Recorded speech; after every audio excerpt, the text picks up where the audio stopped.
Welcome to fair media.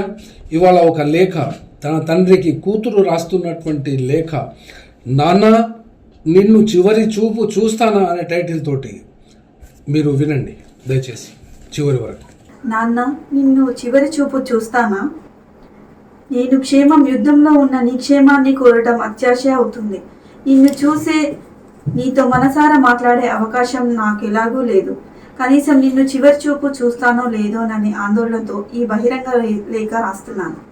మొన్న Nambala Keshavarao uncle అనాథగా దహనం చేసిన తర్వాత కనీసం నీ పార్థివ దేహాన్ని చూడగలననే ఆశ కూడా కోల్పోయాను. నీతో ఇలా సంభవించవలసి రావటమే అతిపెద్ద విషాదం. గత సంవత్సరం జరిగిన ఒక ఎన్కౌంటర్లో నీవే మరణించావని వార్త పొక్కింది. అది నిజమో కాదో తేల్చుకోలేక వారం పాటు బాధ తప్ప హృదయంతో ఉండిపోయా. ఎన్కౌంటర్లో వార్త విన్నప్పుడల్లా మా ఇద్దరు పిల్లలు తాత ఎలా ఉంటాడమ్మా అని అడుగుతున్నారు.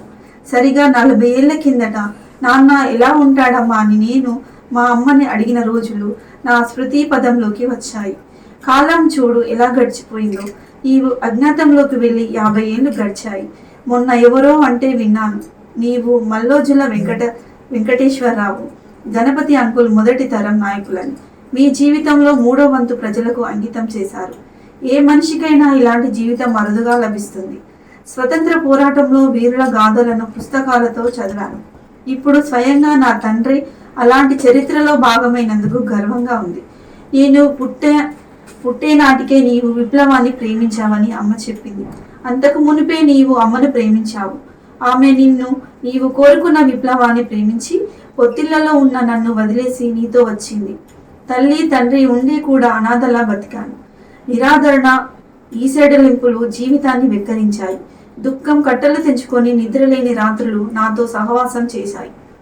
బంధువులకు భారమైనప్పుడల్లా నేను గూడులేని పక్షినే. 6 ఏళ్ల వయసులో అనుకుంటాను, నేనున్న చోటుకు సంవత్సరం తర్వాత ఒకరోజు మా అమ్మ వచ్చింది. నేను అమ్మను గుర్తుపట్టలేదు. యథాలాపంగా నా ఆటలో నేను మునిగిపోయాను. ఆమె నా దరి చేరి అక్కున చేర్చుకొని నేను అమ్మనని చెప్పింది. ఈ ప్రపంచంలో ఏ తల్లికి అలాంటి పరిస్థితి రాకూడదని కోరుకుంటున్నాను. ఇక ఆ తర్వాత అమ్మ కూడా నా దగ్గరికి రావడం తగ్గిపోయింది. నేను అక్షరాలు నేర్చుకుంటున్న సమయంలోనే నా బాగోగులు చూసుకుంటున్న వారిని వదిలి మరో చోటుకు పంపించారు. హాయిగా అమ్మ ఒడిలో నిద్రించవలసిన వయసు, చందమామ కథలు వినవలసిన సమయం, గోరుముద్దలు తినవలసిన కాలంలో బతుకు చితికి కన్నీళ్లు మింగాల్సి వచ్చింది. బాలకార్మికురాలి పాత్రలోకి జీవితం తర్జుమా అయిపోయింది. ఉదయాన్నే నిద్రలేచి నా వయసుకు తగిన పనులు చేసి అప్పటికీ అలసిపోయి బడికి వెళ్ళేదాన్ని. కడుపు నిండా తిండి, కంటి నిండా నిద్ర నాకు చాలా దూరంగా ఉండిపోయాయి. పారిపోవాలని ఉండేది కానీ గమ్యం తెలియదు. చనిపోవాలని అనిపించేది కానీ మార్గం తెలియదు. అప్పుడప్పుడు ఊళ్ళోకి వచ్చే నీ సహచరులు కనుక్కునే యోగక్షేమాలే నాకు లభించే ఊరట. ఇంటర్మీడియట్ చదువుకునే రోజుల్లో డాక్టర్ కావాలని ఉండేది కానీ నాకు సరైన దారి దొరకలేదు. సరికదా దారి చూపే వాళ్ళు లేరు. అప్పుడు అనిపించింది, అందరిలాగా నాకు అమ్మ నాన్న ఉంటే ఇష్టమైన చదువు దొరికేది కదా అని. అంతిమంగా నావి అస్థిరమైన వానాకాలం చదువులయ్యాయి. నా ప్రమేయం లేకుండానే నేను ఉండే స్థలం, చదువు, నిర్ణయం జరిగి మారుతుండేవి. అలా హైదరాబాద్ నగరానికి మారిపోయాను. లక్షలాది మంది అనాథలను, వలస కార్మికులను తన ఒడిలో చేర్చుకున్న ఈ నగరం నాకింత చోటునిచ్చింది. కాస్త జీవితాన్నిచ్చింది, కొంత జ్ఞానాన్నిచ్చింది, కొంత స్నేహాలు, రాజకీయాలు, సామాజిక చలనాలు, ఆచరణ, అధ్యయనం నాకింత మనోధైర్యాన్ని ఇచ్చాయి. ప్రపంచం అర్థమయ్యే కొద్దీ సత్వన లభించింది.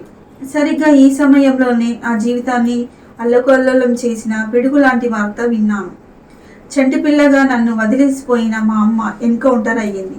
ఆగస్టు 13, 1998. అది జరిగిన నెల రోజులకు నాకు ఆ విషయం తెలిసింది.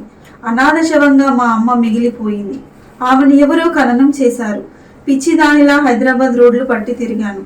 రాత్రి పగలని తేడా లేకుండా సంచరించాను. నిద్రాహారాలు మాని దుఃఖాన్ని ఆశ్రయించాను. ఒంటరిదాన్ని అయిపోయాను. కనిపించని శత్రువుతో మౌనంగా యుద్ధం చేశాను.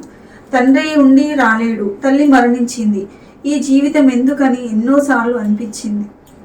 ఉస్మానియా యూనివర్సిటీ లా కాలేజీలో సీటు రావటం నా జీవితానికి చుక్కనిలా అనిపించింది. మలిదశ తెలంగాణ ఉద్యమంలో భాగస్వామ్యం కావటం వలన మామూలుగా మనిషిగా కలిగాను.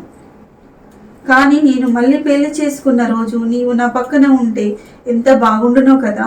నీ మనుమరాలు నా కడుపులో పడినప్పుడు ఈ వార్త నీతో చెప్పాలని ఎంత ఆశపడ్డాను. అందరూ స్త్రీల వలె తల్లిదండ్రుల చేతుల మీదుగా నాకు సీమంతం జరగాలని ఎన్నిసార్లు అనిపించిందో. బాలింత వాసన తీరక ముందే నా బిడ్డకు నేనే స్నానం చేయించుకోవాల్సి వచ్చింది. నీ చేతుల్లో ఆడుకోవాలని, నీ భుజాల మీద కూర్చోవాలని, నీ వేలు పట్టి నడవాలని ఎన్నోసార్లు కోరుకున్నాను. కనీసం నా పిల్లనైనా నీవు ఎత్తుకుంటే చూసి మురిసిపోవాలని భావించాను. డియర్ నాన్న, నేను కోరుకున్నవేవీ జరగలేదు, జరుగుతాయనే నమ్మకమూ లేదు. కానీ నీవు నీ సహచరులు క్షేమంగా ఉండాలని, నీకు ఏ ప్రమాదం జరగకూడదని బిడ్డగా నా కోరిక. నీవు కోరుకున్న పోరాటం జయాపజయాలతో నిమిత్తం లేకుండా విరామమెరుగని నీ ప్రయాణంలో మా నాన్న హీరోనని నేను నా పిల్లలకు చెప్పే రోజొకటి ఉంటుందని మాత్రం చెప్పగలను. నీవు మల్లా రాజారెడ్డివో, మీసాల రాజన్నవో, సాయన్నవో, సంగ్రామంవో, మురళివో నాకు తెలియదు. నాకు మాత్రం బాపువే. ప్రేమతో స్నేహలత మల్లా. ఫెయిర్ మీడియాకు స్వాగతం. మా ఛానల్ను సబ్స్క్రైబ్ చేసుకోండి మరియు మా వీడియోలను చూడండి. ప్రతి అప్డేట్ల కోసం బెల్ ఐకాన్ను ఆన్ చేయండి. మేము నిజమైన మరియు ఫెయిర్ వార్తలు మరియు రాజకీయ అప్డేట్లను అందిస్తాము.